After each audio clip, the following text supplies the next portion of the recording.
Muhammad Arsyad Kertowani asal Sei Agul, Sumatera Utara, tega menghabisi ayah dan kakak laki-lakinya secara keji.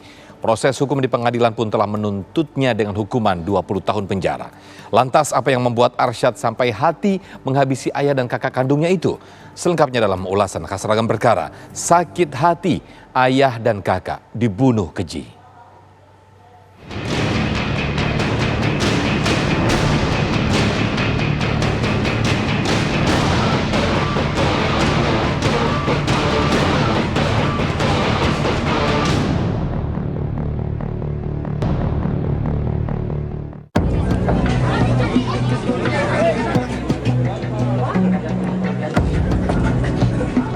Sabtu 28 Agustus 2021, warga di Jalan Wakaf, Kelurahan Sei Agul, Medan Barat, Medan, Sumatera Utara, dikejutkan dengan pembunuhan terhadap ayah dan anak.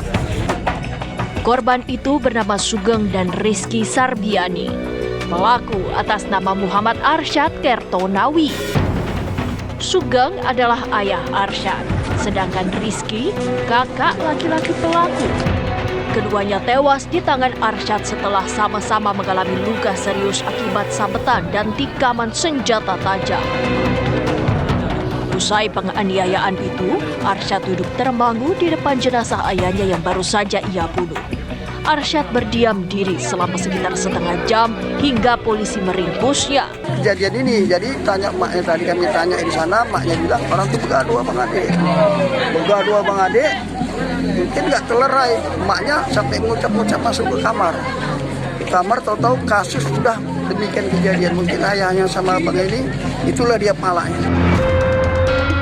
Selidik punya selidik, sebelum menghabisi nyawa ayah dan kakak kandungnya itu, Arsyad sempat menyuguhi keduanya dengan kopi yang telah dicampur racun rumput. Rizky yang meminum kopi itu tak lama kemudian muntah-muntah dan keluar rumah. Sementara Arsyad yang melihat ayahnya tidak ada reaksi apapun, kemudian mengambil pisau dan menikam ayahnya itu di bagian leher dan bagian perut sebanyak 6 tusukan. Setelah itu Arsyad mengejar Rizky dan menikamnya ke bagian perut secara membabi buta.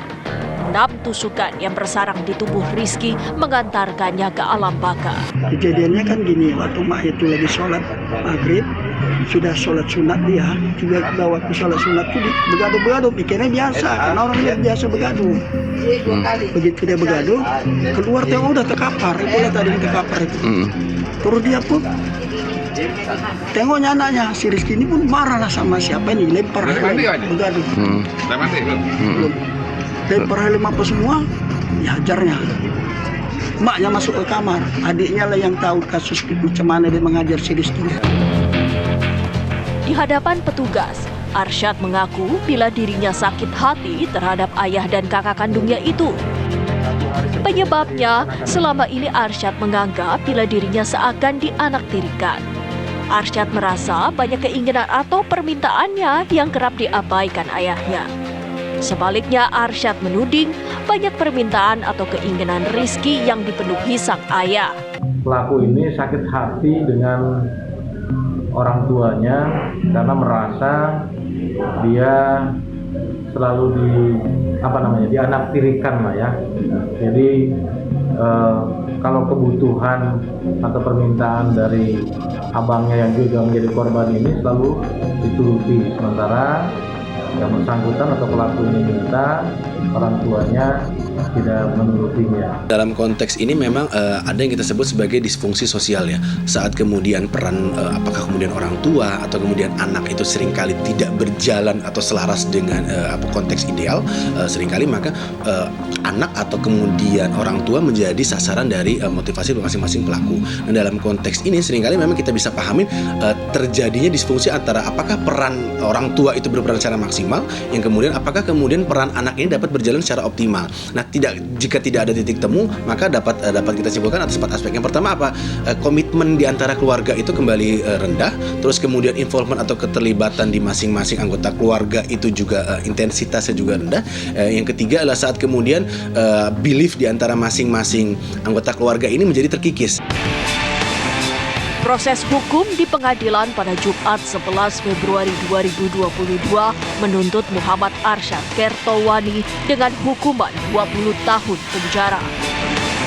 Lelaki 20 tahun itu pun terbukti bersalah melakukan tindak pidana pembunuhan terhadap ayah dan kakak kandungnya.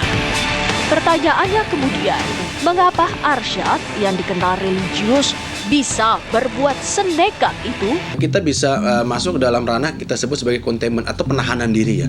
Saat kemudian pelaku secara internal dia dia sudah tidak dapat menahan lagi secara emosional, maka faktor yang bersifat eksternal ya, containment secara eksternal itu harusnya bisa menjadi barrier terakhir. Nah, dalam konteks ini sayangnya adalah barrier yang justru berada di lingkungan eksternal itu tidak ada. Sehingga dalam konteks dia tidak lagi bisa menyalurkannya secara mungkin aspirasi berdasarkan saluran komunikasi keluarga atau bahkan ke keluarga dekat atau bahkan ke keluarga yang lebih luas, maka jalan keluarnya adalah meluapkan emosional yang dia alamin kepada orang-orang yang dia anggap itu secara sasaran adalah orang-orang yang tepat atau potensial. Apakah kemudian kepada orang tuanya, dalam hal ini mungkin bapaknya gitu ya, atau kepada kakaknya sendiri.